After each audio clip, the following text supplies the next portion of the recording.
on this episode of Therapy Bites Art Lab. Oh, excuse me.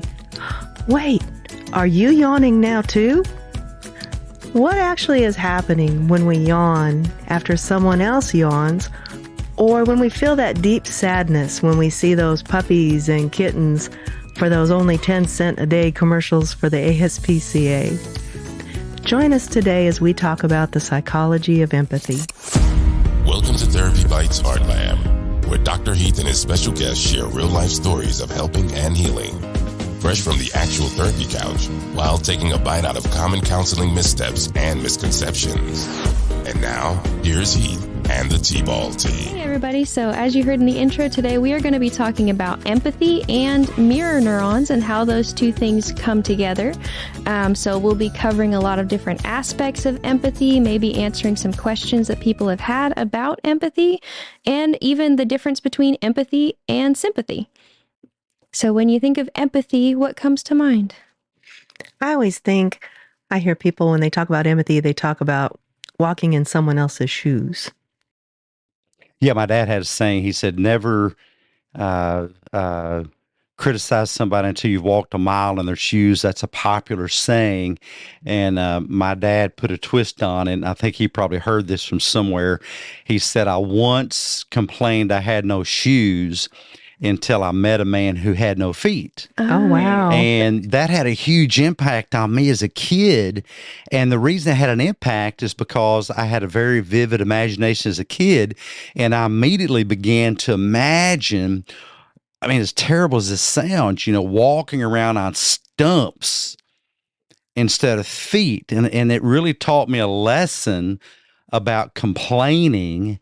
And there are things I don't like, but I tend not to be a complainer. I don't complain about the structural problems with my back. I don't complain about the problems with my hips. A lot of degenerative stuff going on there. I don't complain. I just find that it really makes it worse for me. So and that all came from empathy with someone that I didn't even know.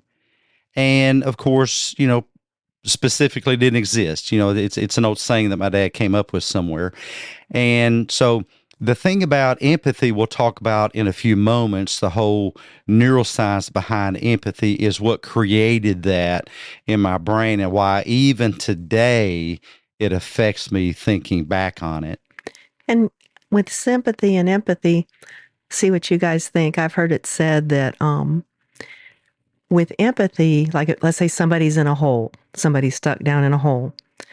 Sympathy jumps down in the hole and sits with them down there.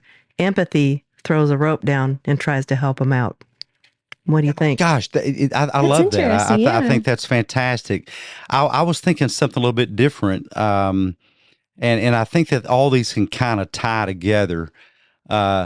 Sympathy is when I look at you and I'm really, really sorry that you're having this experience, and I'm here to do what I can to help you with that experience. And certainly as clinicians, you know how this is with patients and when you're doing coaching with coaching clients. Whereas empathy is I am really creating in my brain a Hollywood version of your experience as if it's happening to me. And I see the problem in the profession is that one or the other gets demonized, and it's usually sympathy. Right. That, in this profession, you don't want sympathy, you want empathy. But what about this? What about if they're both tools and we need to use the proper tool to the proper extent,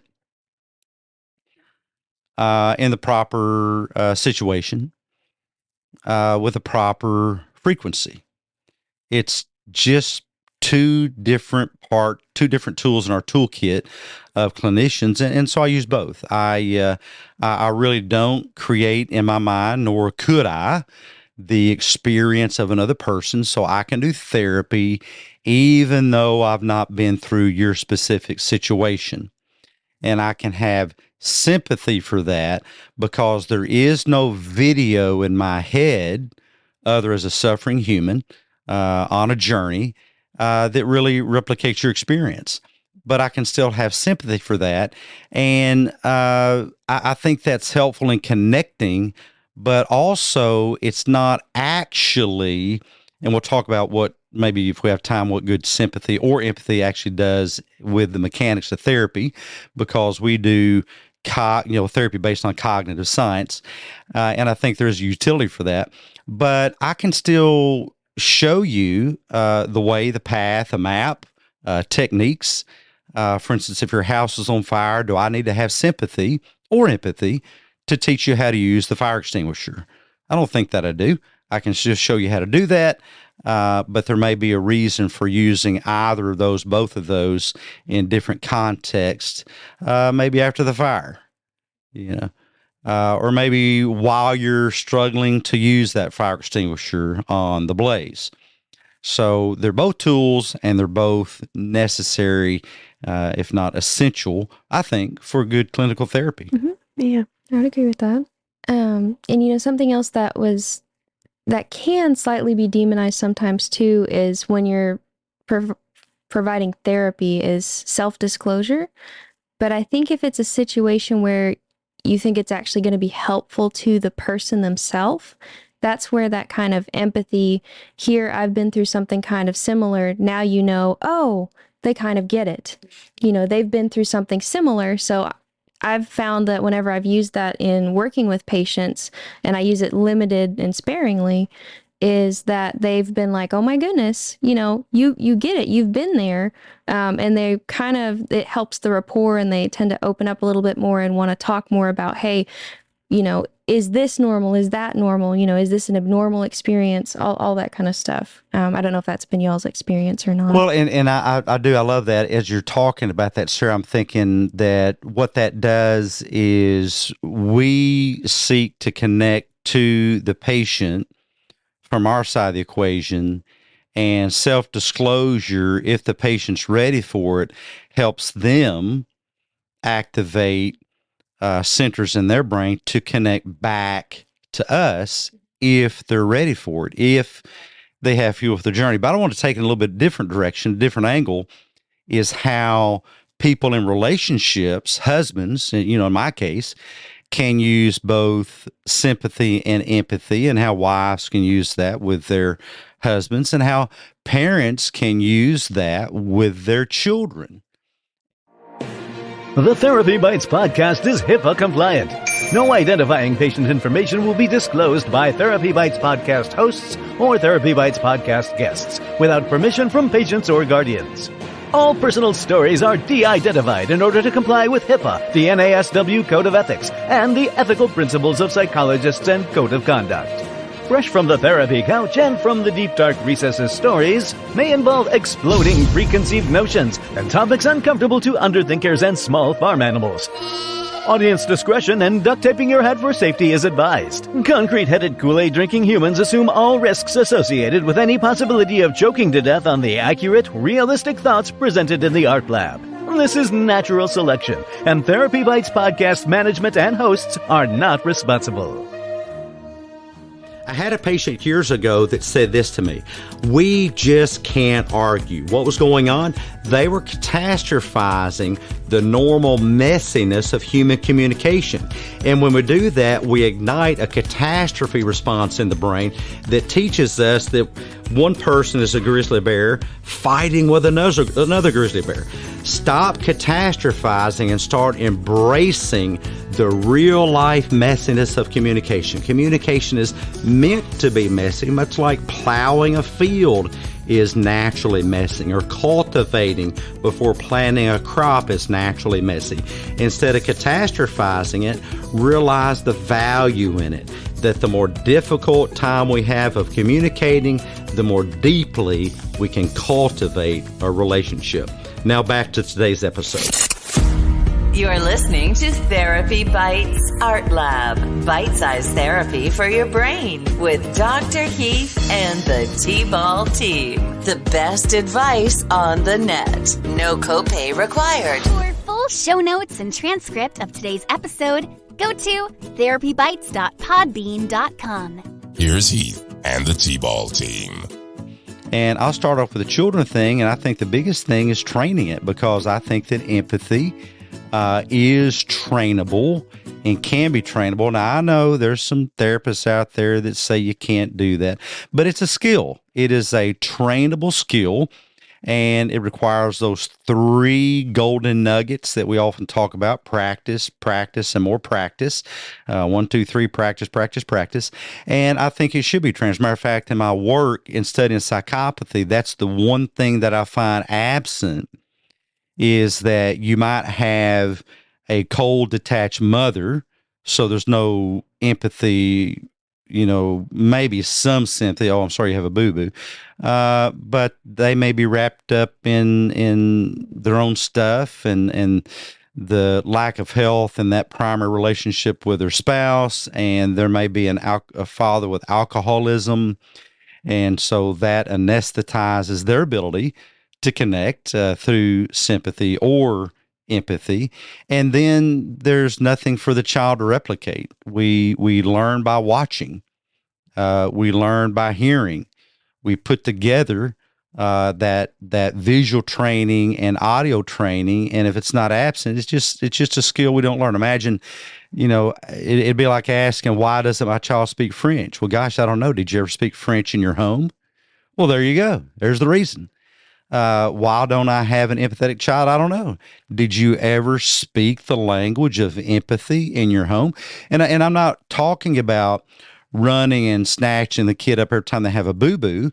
I do think there can be empathy that is out of control, where the parent is not responding to meet the needs of the child. They're simply responding to meet their own needs and projecting their earlier experiences onto the child. And you might even call it, reparenting themselves or something. And that doesn't meet the child's needs. And I think that breeds, children that are less resilient if we run in a mad dash to solve, resolve, doctor every single boo-boo. But we learn empathy. We learn it, early on. What do you guys think about in your own relationships, using or deploying, if we talk in tactical terms, deploying both sympathy and empathy?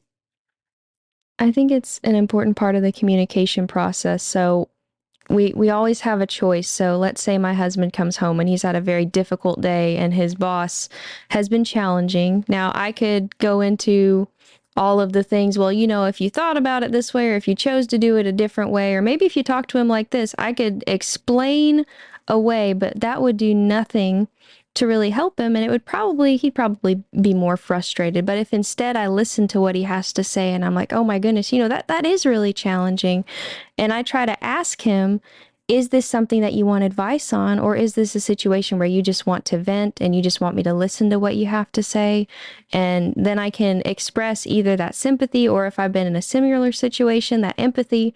And it seems to have a better result, and it brings us closer together, because I've noticed also the longer we've been together, he does more of that as well.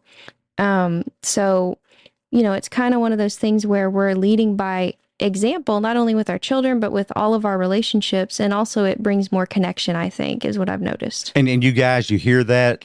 A key thing I'll point out there that Sarah mentioned is actually asking the other person what they need from you in that moment, instead of assuming that whatever tool you decide to use is the tool needed for the job.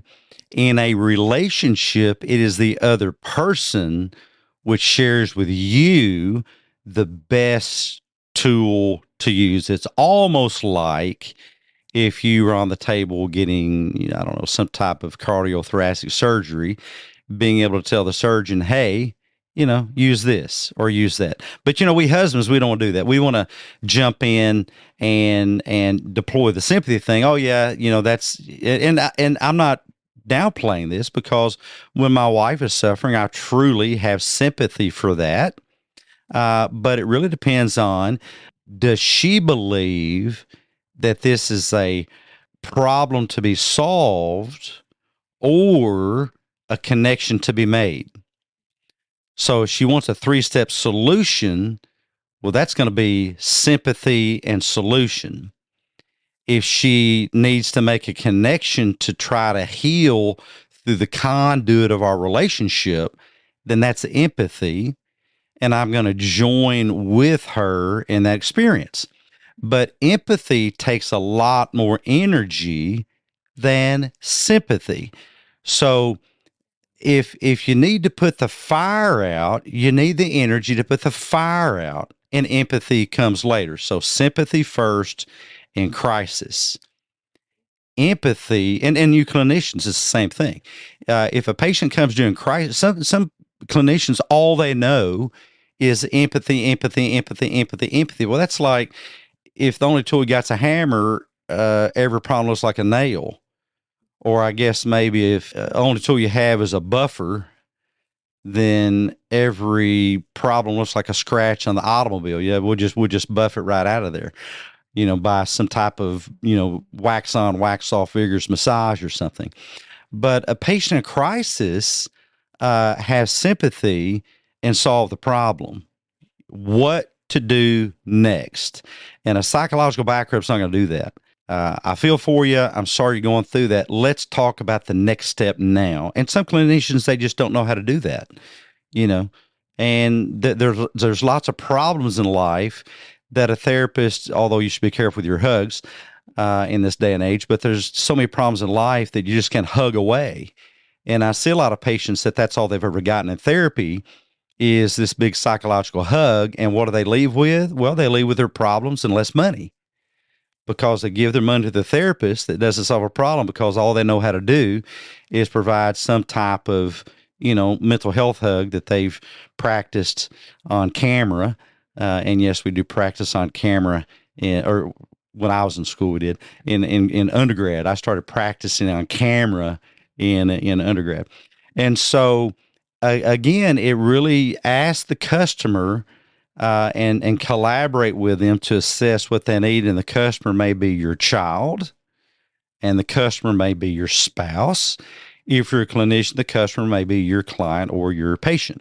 Yeah. And I think a key question to ask, not even necessarily if you're a clinician, not necessarily of your patient, but of yourself, is what's going to be the most beneficial for this patient going forward, not what's going to be the most comfortable for me, because it can be quite uncomfortable to have a patient who's going through something difficult, but to have to redirect them to, okay, well, what do you have control over?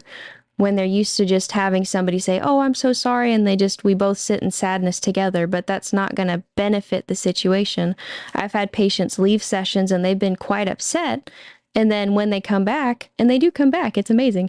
When they come back, they're like, you know what, I really thought about what you said after I'd calmed down, and I was like, dang it, she's right. So it's kind of one of those things where you don't think about, well, what's the most comfortable for me in the moment? What's the most beneficial to the other person in the moment? Yeah, and I think that's why a lot of clinicians do that, because they get very good at empathy, but then they get very comfortable with it. Comfortable. Sorry to make that into a 2-syllable word from Arkansas, comfortable. They get very comfortable with that, but that's all they know how to do, because they don't practice anything that is solution-based. Okay, but what I do next? Hey guys, we think this is a big topic, an important topic, and we really want to give it the time, space, and attention that it needs. So tune back in next week, but also week after next will be part 2 of this very important episode on empathy and using it to encourage relationship health in your life. Bye. Bye guys. Catch you next time. Hey, T-Ballers, thanks so much for being with us today. If we brought value to your day, show us some love by leaving your positive feedback and inviting some friends to listen in and join the T-Ball Team.